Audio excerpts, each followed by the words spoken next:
Thank you very much, Palki, and dear viewers. So welcome back to Amman with me, Daniele Pagani. Well, I am glad because I can start from a happy ending. I'm talking about 13 precious lives, the 12 lives of Thailand schoolboys and their football coach who finally have all been rescued against all the odds from the cave, dark and flooded, where they had been trapped for more than 10 days.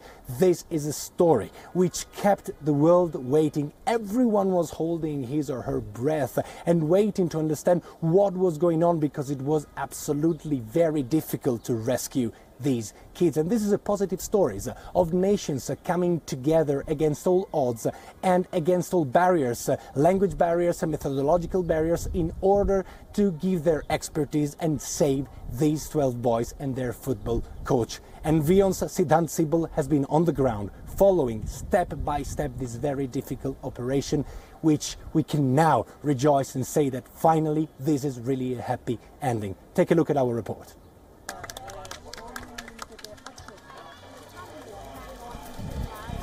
A sense of euphoria engulfed those waiting at the mouth of the Tham Luang cave as the last survivor was taken out. All 12 boys and their coach were finally out of the northern Thailand cave after 17 long days. Over 2 weeks that they spent in darkness and alienation, 408 hours that rescuers spent working day and night to ensure each one of them was safely back in their homes. The first confirmation came on social media from the Thai Navy SEALs. The wild boars were finally free, and a multinational rescue mission came to an end. The football team of 12 boys and their coach were trapped deep inside this cave in northern Thailand. Stuck in darkness, far away from their families, they kept inching towards higher ground as rainwater flooded the cave. The first ray of hope came on Sunday when 4 boys were safely rescued from the cave, following which rescuers made a steady progress. With a blueprint in place, 4 more were rescued on Monday, and as operations entered the last lap on Tuesday, rescuers were sure they would take it to its logical conclusion. A son of a friend of mine was stuck in there, one of the 13 that was stuck, but he's out now. He left yesterday. I heard that he is healthy, but we still need to see the evaluation from the medics, right? If they are okay or not, but I think they are okay. They are all strong. I'm happy for them. I want to say thanks to all media and the government that helped in this way. I liked it a lot. The luckiest in the world, it's like winning the lottery. Definitely feels like winning the lottery.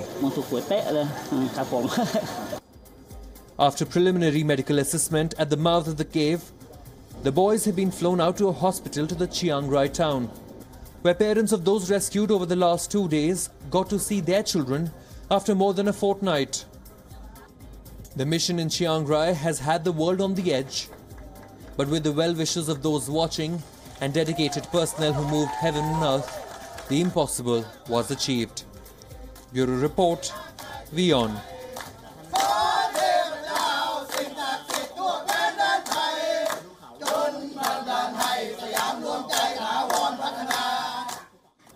Siddhant, you've been there, and this has been a very, very difficult story. No one actually knew if it was possible at a point to rescue and save all these lives, but this is a happy ending. How would you sum up all the emotions on the ground?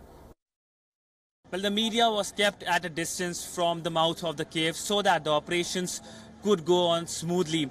For the last many days, the media was waiting for any sign that things were going well. At the media center, 2 things people were waiting for. They were looking up at the sky, and 2 things they were waiting for. One, of course, the clouds, the monsoon clouds, because that was the biggest worry. It was a battle against water, and if it rained, it could have inundated the caves, and that could be really dangerous for the entire rescue mission. And another thing was the helicopters, because that was a ray of hope. That means that the boys are being rescued, because the boys were taken from the mouth of the cave through an ambulance to the helicopter, and from helicopter to the hospital, which is 1 hour distance from where I am standing. And earlier this evening there was a spontaneous claps and cheering when the last helicopter flew over us, and it confirmed for many of us standing here that the boys have been rescued and the coach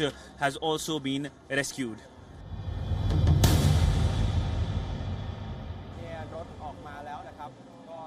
When the team of 13 went missing more than 2 weeks ago, Thailand authorities decided to move heaven and earth to ensure they were rescued safely.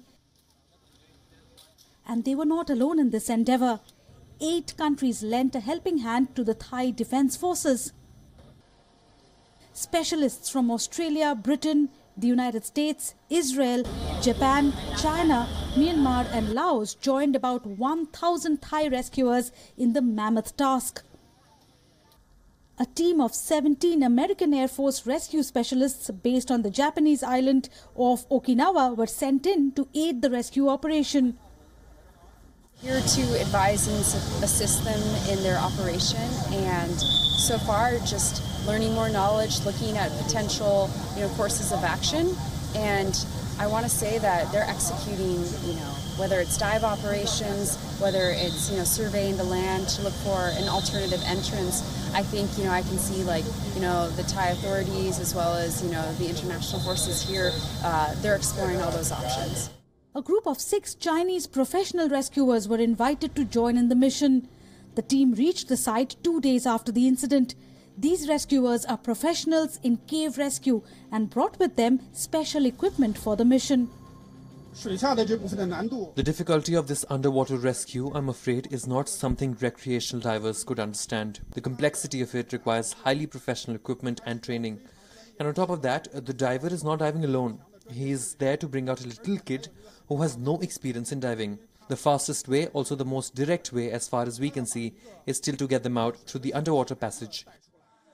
Each of them are implementing multiple tasks, devising new ways to speed up the process of extracting the children. Most of them highlighted the dangers of this rescue mission. The conditions are very harsh. Bad visibility is dangerous to the most experienced divers. A Navy SEAL has died. That says a lot. While the world was grappling with averting any unfortunate incident, many saw it as an opportunity to reap cheap rewards. American entrepreneur Elon Musk offered an idea for a mini submarine which he hoped would help rescue the boys. Elaborate tests happened thousands of kilometers away in the safe waters of a swimming pool, but nothing concrete to bring the idea to fruition. Unlike Musk and his team, 650 personnel from local administration worked night and day. A 100-member team of medical staff was at the Tham Luang cave to treat the boys. And with almost 100 more personnel from across the world, a mission as treacherous as this was finally accomplished. Bureau Report, WION. Now, time to go to our special report following the run-up to the Pakistani election, where the attention is shifting on corruption cases against the top leaders of the country and their war against the deep state. And this has become the key word in the Pakistani political arena as of now. Kashmir, yes, it does find a place, but certainly it's not the protagonist of political manifestos of the various political parties. The Pakistan Muslim League Nawaz, the Pakistan Tehreek-e-Insaf and the Pakistan People's Party. So it is what it seems. Let's take a look.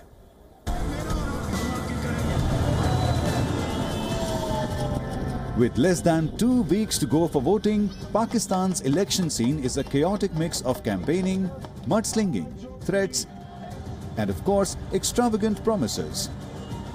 The pundits point to another element evident since 1997. That was when India apparently ceased to be an election issue. A look at the election manifestos of the 3 main political parties does reinforce that view. Tehreek-e-Insaf on India. Kashmir is number 4 in foreign policy priorities. Need for a blueprint for resolving the Kashmir dispute. A framework must be the UN resolutions.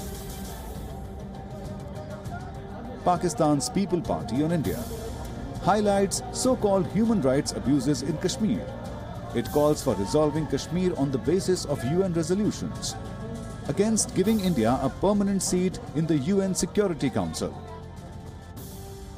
Pakistan Muslim League M. Kashmir figures as a religious conflict. Kashmiris are described as oppressed people. Support for Kashmir on the basis of UN resolutions. Frankly, none of this is new, but it does suggest a consensus across political parties about India. The consensus is not about friendship with India. No party is going to seek votes on the platform of better relations with India. That could be the kiss of death electorally. The PPP heir apparent Bilawal Bhutto describes Nawaz Sharif as Modi ka yaar or Modi's friend. Imran Khan says Sharif is a security risk, presumably because of his rumored friendship with an Indian industrialist. Or it could be because he invited Modi to Lahore for a family wedding. He can be called a traitor for his negative references to the Mumbai attacks. The only party to make a perfunctory reference to uninterrupted dialogue with India is the PPP. But it is accompanied with the usual caveats about Kashmir. Every party there believes that Kashmir belongs to Pakistan. They demand resolution of Kashmir on the basis of UN resolutions, while ignoring the fact that those same resolutions demand that Pakistan withdraw its forces from occupied Kashmir. There may be no public India bashing in these elections, but there's no need. India has been internalized to a point where it is seen as public enemy number one. Bureau Report, WION.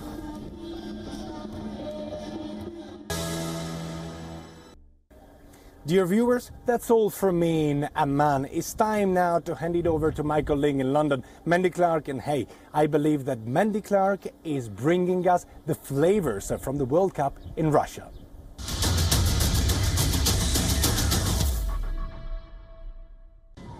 Yes, surely, Daniele. Hello and welcome to London. This is Gravitas Global and I'm Mandy Clark. Well, the British love their football, that's no secret. And the World Cup action has certainly gripped fans here. But the fans in Russia for the games are certainly taking that opportunity to explore Russian culture, and food is no exception.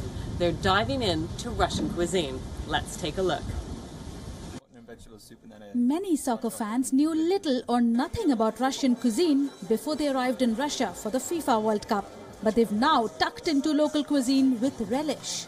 From borscht to blini, caviar to pelmeni dumplings, Russian food has become a good introduction to the country's culture for the guests. We've been eating some traditional Russian food, smoked meat and bean soup, lovely, and I've had a mutton stew. You had a? I had the chicken wings and the smoked bean casserole as well. Great food, great culture. I'm really pleased that we made the effort. I can't even remember what it was I had. Mutton soup, wasn't it? Mutton and vegetable soup and then a spatchcock chicken. Really good.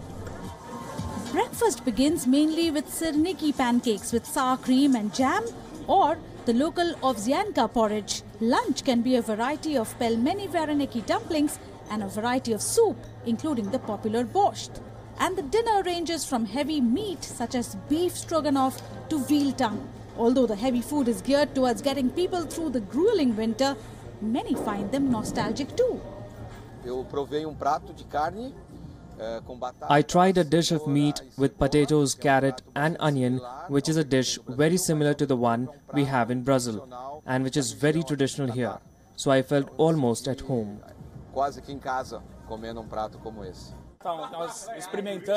We tried a dish that was the shape of a boat. It was a pasta which had an egg yolk and a light cheese. It was really tasty, so I ordered another. And there was another dish which consisted of fingers of pasta which were very juicy with meat inside. We had to bite the dumpling and suck the juice out of this dumpling. It was a great experience, just as the people were really great. Food from nearby countries such as Georgia and Ukraine are also popular among the fans. And this time around, the home return for many will not just be about a bottle of Russian vodka or a tiny pot of caviar. The taste of the local cuisine too would stay with them for a long, long time. Bureau Report, WION.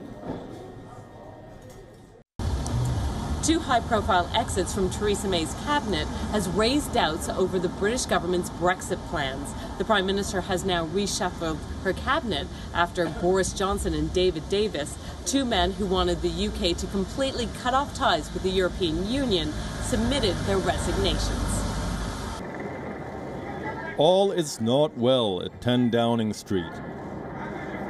Tuesday's newspapers in Britain tell the tale of 2 major exits from Theresa May's cabinet. After Brexit Secretary David Davis, Foreign Secretary Boris Johnson announced his shock decision to exit the cabinet. Mr. Johnson, do you think the Prime Minister can deliver a Brexit deal? British Prime Minister Theresa May, who has now reshuffled her cabinet, put up a brave face before Parliament. Mr. Speaker, a responsible government must prepare for a range of potential outcomes, including the possibility of no deal. Including the possibility of no deal. And given the short period remaining before the conclusion of negotiations, the Cabinet agreed on Friday that these preparations should be stepped up. Theresa May was talking about her government's ongoing negotiations to exit the European Union. Though a setback, the reshuffle also helps Theresa May tighten her grip on the cabinet. Both Johnson and Davis were in favor of a hard Brexit. That would mean the United Kingdom breaking all ties with the European Union to control its borders. Theresa May doesn't want that, but her stance may spark another leadership battle within the Conservatives. May's coalition partners, the Democratic Unionist Party, doesn't want the Conservatives to make any compromises on Brexit. With Mandy Clark in London, Bureau Report, WION. Donald Trump will be finally coming to the UK this week, but he will almost entirely avoid London during his 4-day stay, and that has led to accusations that he's avoiding planned protests against him. The American and British governments have been working hard together to work out his UK visit, but mass public opposition to him coming to the UK has been the biggest roadblock for both administrations.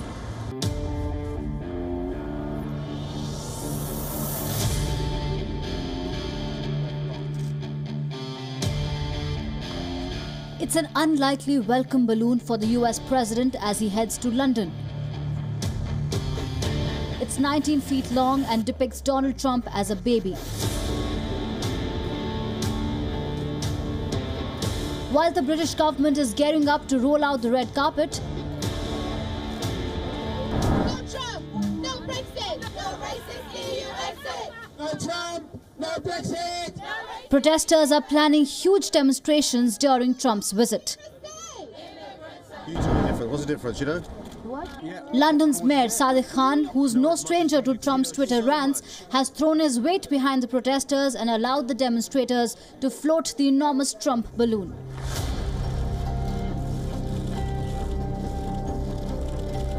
The British government has been keen to host the American president. Washington has cancelled previous visits over worries of massive protests. But not everyone is against Donald Trump in England. Some believe that the American president deserves a warm welcome as a head of the state. I think it is kind of embarrassing to Britain, actually. I mean, again, we always stand side by side with each other, and is this really the way you welcome a good friend? I don't think so, but people are free to do so. It's a free country. I think it's really important that the president comes, that he has a good visit, especially before his meeting with President Putin. Security in London has been stepped up. Trump is not expected to spend a lot of time in the city, but he may not be able to ignore the giant floating balloon while he's around. Bureau Report, WION.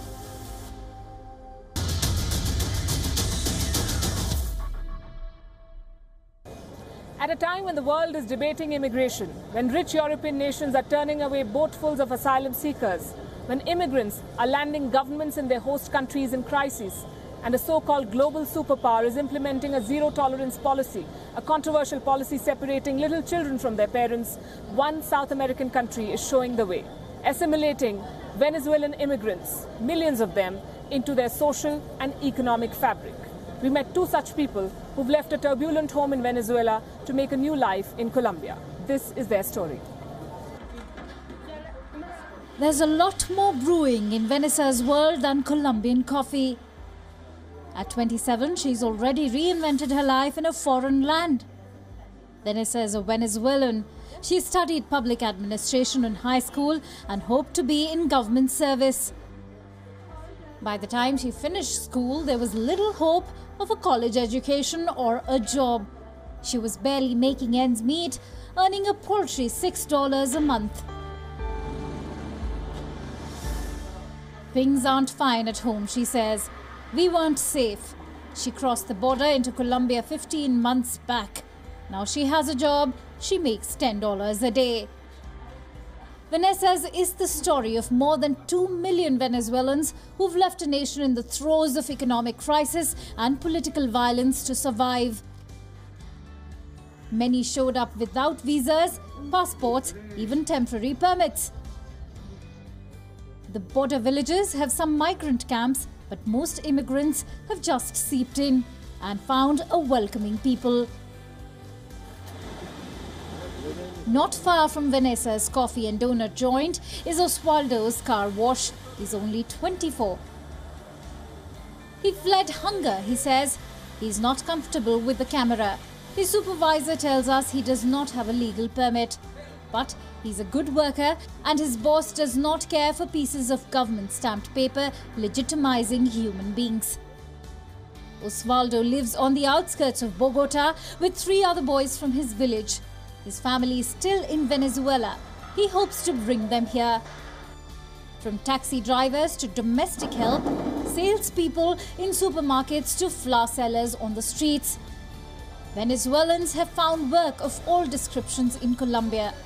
For a country that is itself a developing economy, Colombia is showing the way to its rich neighbors on how you don't need a fat purse to have a large heart. With Palki Sharma Upadhyay in Bogota, Bureau Report, WION. Colombia is 15,000 kilometers away from India. At first glance, you'll find little in common between these two countries. But look deeper and you find many similarities. Both New Delhi and Bogota are bustling capital cities. But what works in one may not be a hit in another. Case in point is the BRT system, the revolutionary transport system implemented successfully here in the Colombian capital.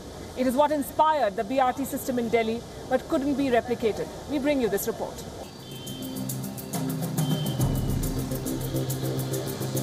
The BRT, or the Bus Rapid Transit System in New Delhi, was a massive failure. It was opened to the public back in 2008, just ahead of the Commonwealth Games in the city in 2010. The project was inspired from the highly successful BRT system in Bogota. The BRT in Delhi has not been successful and it is based on the Bogota model. In fact, as late as 2016, the Delhi government, through video conferencing and through field visits, tried to understand why the same system had worked in Bogota and not in New Delhi. They've not been able to come up with any convincing answers or solutions. But this is how it works. This is a specially designated corridor for buses to ply, and this is a bus station. Commuters enter using a smart card. They wait their turn for the bus, which comes every 5 minutes or so, sometimes even more. And then there are feeder buses. So more than 1,500, according to last count, of these BRT buses and then feeder buses. And they have large bicycle parking facilities on either side of the bus station. This is how it operates. And this is counted as one of the success stories in the world. There are 12 lines like these that crisscross the entire city. Lanes are dedicated to bus traffic. They cover more than 100 kilometers in the city. But the BRT system in Bogota has been in the midst of several controversies. The buses running in the system are seen as one of the key sources of pollution in Bogota. Several mechanical failures have also led to disruption in services. Authorities have been unable to address repeated complaints by female passengers. But the BRT system remains one of the most widely used means to commute in Bogota. More than 2 million people use the system every day. As of 2014, 149 such stations are functioning in Bogota. With Palki Sharma Upadhyay in Bogota, Bureau Report, WION. Art has always served a purpose beyond the obvious. cinema, music, books, paintings, they've all been used across the world through centuries to make political points, and it's no different here in Bogota, where graffiti has become a powerful and popular medium to make a point. There are thousands of graffiti artists in the city, and the landscape of Bogota is dotted with their paintings. It's such a powerful and controversial medium that it has led to mass protests, to a death, to the changing of government policies. We took a tour of the Colombian capital to explore.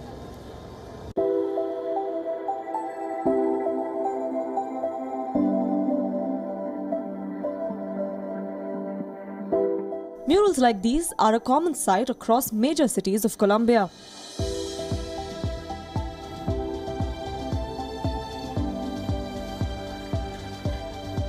This country has had a rocky relationship with street art. Many see these just as an art form, but much to the dismay of several politicians in the past, it is also a popular form to express dissent.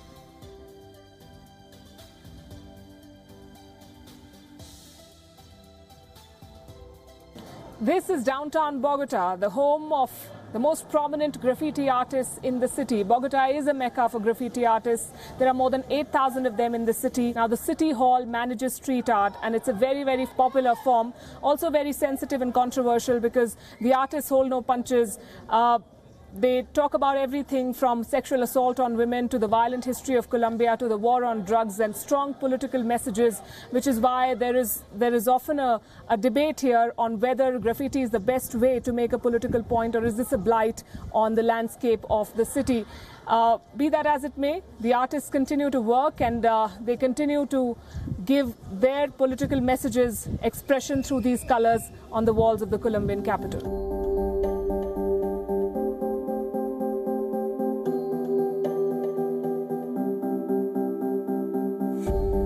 Bogota's tallest walls are covered with graffiti art. After the death of teenage graffiti artist Diego Philip Becerra in 2011, Bogota has become one of the most street art friendly cities in the entire world. Walls across major streets are used as canvases. The police now have the responsibility of protecting street artists. Bogota has also extended their support to them.